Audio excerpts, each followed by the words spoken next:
क्या एसआईआर के मामले पर अब कोर्ट, अदालत, न्यायपालिका दो खेमों में बंट गई है क्या?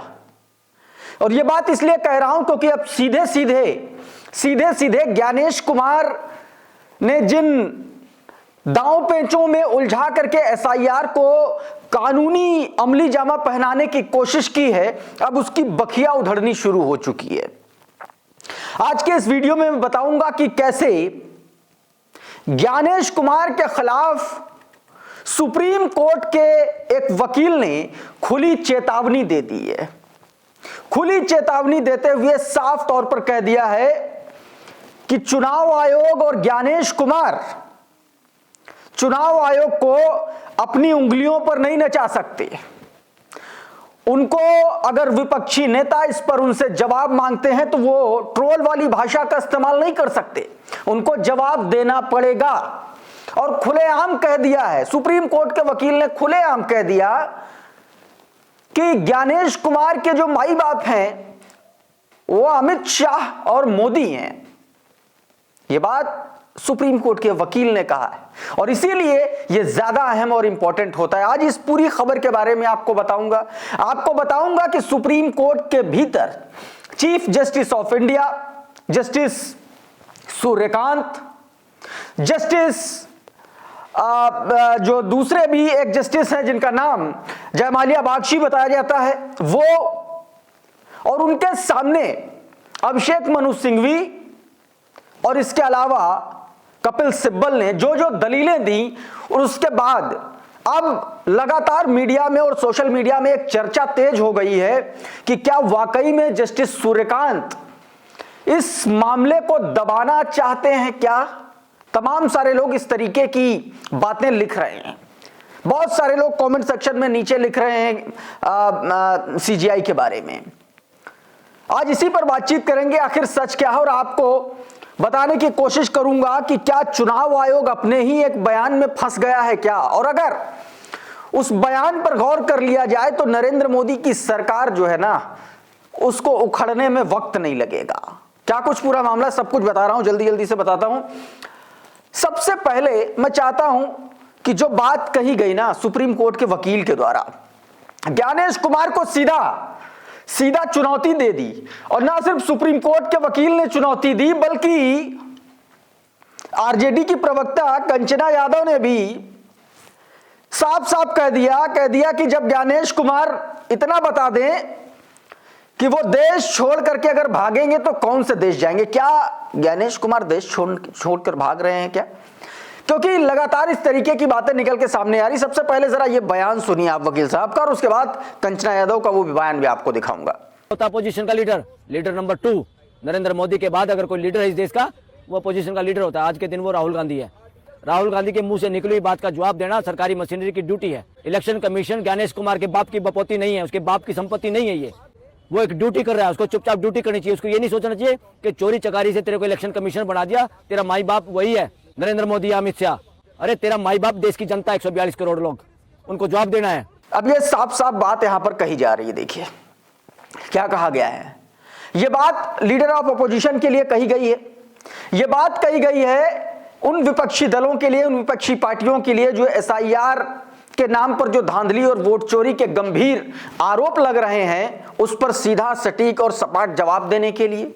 लेकिन ज्ञानेश कुमार जवाब नहीं दे रहे हैं, और इसीलिए सुप्रीम कोर्ट के इन वकील साहब ने साफ कह दिया कि Election Commission of India Gyanesh Kumar की बपौती नहीं है, और यहां तक कह दिया, उनका सीधा कनेक्शन का जिक्र कर दिया मोदी और अमित शाह से।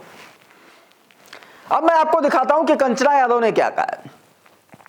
दोस्तों, आपको पता है कि यह खबर बीच में आई है कि अभी कहीं विदेश जाने वाले हैं ज्ञानेश कुमार। एक आइडिया करके एक संगठन है, वो दुनिया भर के लोकतांत्रिक देशों में किस तरीके से चुनावी प्रणाली, चुनावी प्रक्रिया चलती है, कैसे उसको सक्सेसफुली ऑर्गेनाइज किया जाता है, उस पर उसके कर्ता धर्ता, उसके प्रमुख बनकर के जा रहे हैं, और वहां पर बताएंगे कि देखिए हम भारत में क्या कर रहे हैं, वहां जा रहे हैं। इन तमाम सारी खबरों के बीच, चर्चाओं के बीच आरजेडी की प्रवक्ता कंचना यादव का एक बयान आया है, आपकी स्क्रीन पर है, देखिए जरा क्या कहा। उन्होंने कहा कि ज्ञानेश कुमार गुप्ता बस ये बता दें कि मुख्य चुनाव आयुक्त पद छोड़ने के बाद जब आप भारत छोड़ करके जाएंगे तो किस देश में शरण लेंगे। ये बात कही है दोस्तों कंचना यादव की तरफ से। और देखिए लगातार ज्ञानेश गुप्ता पर बड़े गंभीर आरोप लग रहा है। जिस तरीके से उन्होंने SIR बिहार में कराया और जिस तरीके से उनके बेटी और उनके दामाद को उत्तर प्रदेश की सरकार में, दोनों लोग DM है आपको पता है, अच्छी पोस्टिंग मिलती रही। दामाद को सहारनपुर में फौरन मिली, उसके एक महीने बाद मेधारूपम को नोएडा की पोस्टिंग मिल गई। और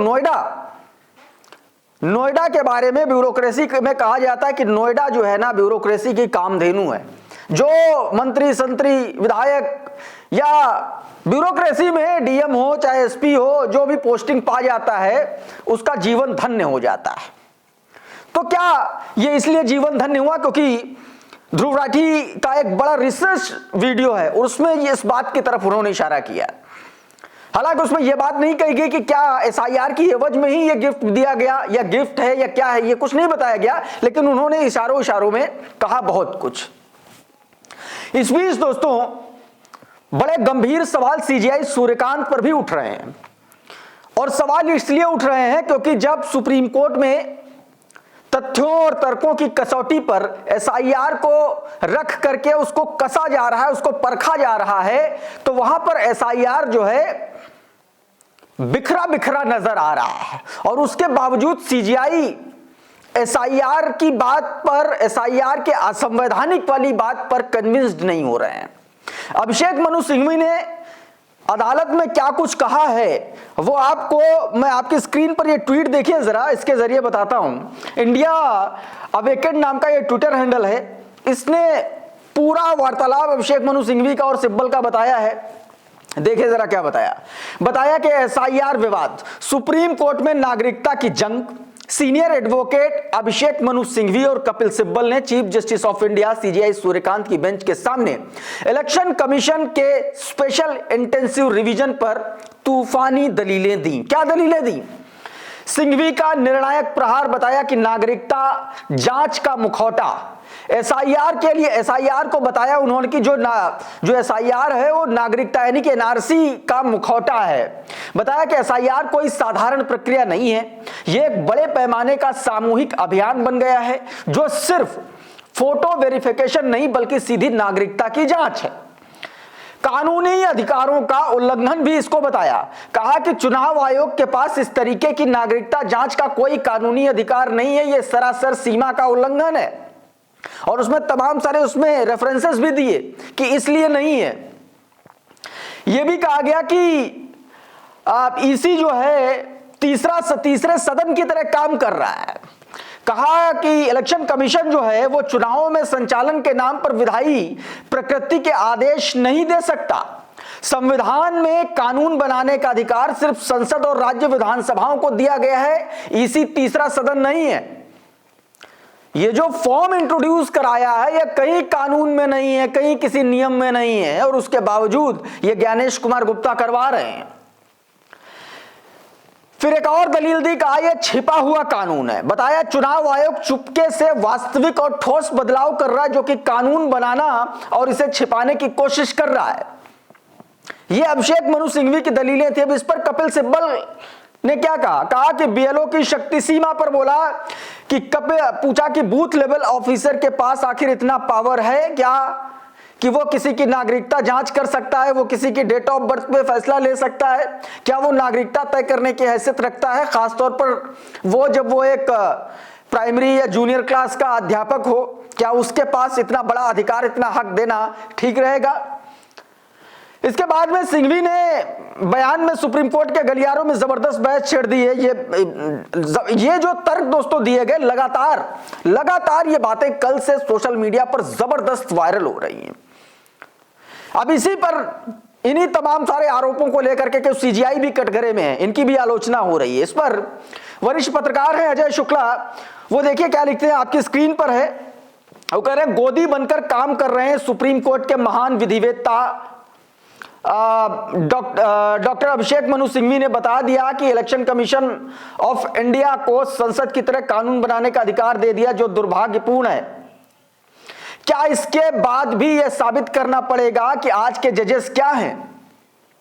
सीधे सीधे जजेस को भी एक तरीके से, या सुप्रीम कोर्ट को भी गोदी कह दिया।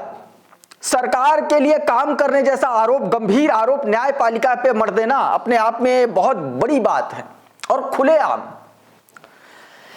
इस बीच दोस्तों बीते दिन एक और बड़ा डेवलपमेंट सामने आया और वो डेवलपमेंट तृणमूल कांग्रेस की तरफ से सामने आया। दोस्तों आपको पता है कि 2026 में विधानसभा के चुनाव होने हैं पश्चिम बंगाल में, और अभी बीते दिनों ही ममता बनर्जी अपने तमाम सारे सांसदों के साथ जो है वो उन्होंने मार्च निकाला था एसआईआर के खिलाफ, और उसमें एक बड़ा एकता का संदेश दिया था। उसमें उनके मार्च में हिंदू, मुस्लिम, सिख, ईसाई तमाम सारे लोग एक कतार में एक साथ चल रहे थे।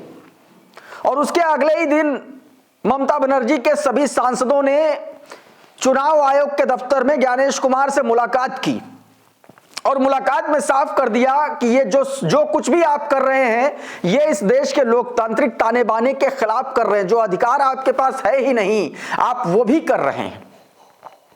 बाहर निकलकर टीएमसी की सांसद महुआ मोइत्रा ने जो सवाल खड़े किए उससे मोदी सरकार भी कटघरे में आ गई है। चुनाव आयोग कहता है कि वो पिछले एसआईआर पर, यानी कि पिछली वोटर लिस्ट पर यकीन नहीं कर रहा है, वो फर्जी है। तो अगर वो फर्जी वोटर लिस्ट है तो क्या 2024 की मोदी सरकार भी फर्जी है? यही सवाल महुआ मोइत्रा ने उठाया है। क्या कुछ महुआ मोइत्रा ने कहा है, ये ट्वीट देखिए जरा। इसमें बताया गया कि चुनाव आयोग से मिलने के बाद टीएमसी सांसद महुआ मोइत्रा ने कहा कि चुनाव आयोग कह रहा है कि पहले की वोटर लिस्ट भरोसेमंद नहीं थी। अगर ऐसा है तो लोकसभा को भंग किया जाना चाहिए, यानी कि एक लाइन में समझिए लोकसभा को भंग किया जाना चाहिए। इसका मतलब मोदी सरकार को भंग किया जाना चाहिए, मोदी सरकार फर्जी है अगर वो लिस्ट ठीक नहीं थी। इस बीच दोस्तों अभी हाल ही में रिटायर हुए chief justice of India, ex chief justice of India justice Bhushan Ramakrishna Gavai का एक इंटरव्यू बड़ा वायरल हो रहा है। यह इंटरव्यू उन्होंने न्यूज 24 के लीगल पत्रकार, जो लीगल मामलों को देखते हैं या जो कोर्ट कचहरी की बीट को देखते हैं, प्रभाकर मिश्रा को दिया। प्रभाकर को दिए गए इस इंटरव्यू में सीजेआई गवई ने जजेस की ट्रोलिंग पर जो बात कही वो आपको सुनना चाहिए। सुनिए जरा इसको पहले। मत से, यानी अकॉर्डिंग टू मी, कोई जज का जजमेंट होता है उसका फेयर क्रिटिसिज्म तो इज ऑलवेज वेलकम। जजेस are also human beings, they can also are. अगर कोई जजमेंट किसी को लगता है गलत है उसका क्रिटिसिज्म होना चाहिए, उसके ऊपर डिस्कशन करना चाहिए। बट ये जजेस को ट्रोल करना और जजेस को पर्सनल एलिगेशंस करना ये टोटली गलत है और वो कुछ लोग करते रहते हैं। सर आपने जो कहा कि लॉबी है, ये हमने देखा है कि वो लॉबी किधर है, वो लॉबी दोनों तरफ है। इसलिए कि कई बार सत्ता पक्ष के खिलाफ वाले लोग सुप्रीम कोर्ट पर आरोप लगाते हैं और कई बार वो आवाज़ सत्ता पक्ष से भी आती है। तो आपको क्या लगता है लॉबी क्या ये दोनों तरफ काम कर रही है? जो भी है, जो कर रहे हैं, अगर यानी जो लोग भी जजेस को ट्रोल करके अननेसेसरीली उनके ऊपर आरोप करते हैं तो वो कोई भी करता हो वो गलत ही है। इस बीच दोस्तों इलेक्शन कमीशन ऑफ इंडिया एकदम किसी पॉलिटिकल पार्टी की तरह काम कर रहा। देखिए जरा, आप अपना काम देखिए, फोटो और तस्वीरों और वीडियोस के जरिए कैसे दिखा रहा है, यानी कि अपना गुड वर्क दिखा रहा है। लगातार ट्विटर पर सक्रिय है, लगातार ट्विटर पर सक्रिय ज्ञान दिया जा रहा है। देखिए जरा क्या लिखा कि मतदाता सूची की शुद्ध बनाने के उद्देश्य से गौतम बुद्ध नगर प्रशासन ने आज जनपद के प्रत्येक बूथ पर विशेष महाअभियान दिवस का आयोजन किया। इस अभियान के तहत पात्र लेकिन सूची से वंचित मतदाताओं को खोजकर मतदाता सूची में शामिल किया गया। अब आप देखिए, गेम देखिए, चुनाव आयोग से ट्वीट हो रहा है उनकी बेटी के गृह जिले की तस्वीरें और ट्वीट, यानी कि सिर्फ वही जिला इनको मिला ट्वीट करने के लिए जहां पर ज्ञानेश कुमार गुप्ता की जो बेटी है मेधा रूपम वो डीएम है। क्या सिर्फ वही काम हो रहा है? और रही बात काम नहीं होने की भी, क्या उन जगहों की भी तस्वीरें चुनाव आयोग दिखाएगा जहां पर चपरासी, जहां पर सफाई कर्मचारी एसआईआर का काम कर रहे हैं? तो दोस्तों तमाम सारे ऐसे लूप होल्स हैं जहां पर चुनाव आयोग फंस रहा है, लेकिन पता नहीं ऐसा क्या है जो सुप्रीम कोर्ट को नहीं दिख रहा है। इस वीडियो में बहरहाल इतना ही। बहुत बहुत शुक्रिया, बहुत बहुत धन्यवाद। आप जुड़े रहिए आपके अपने चैनल खुदरंग के साथ। नमस्कार।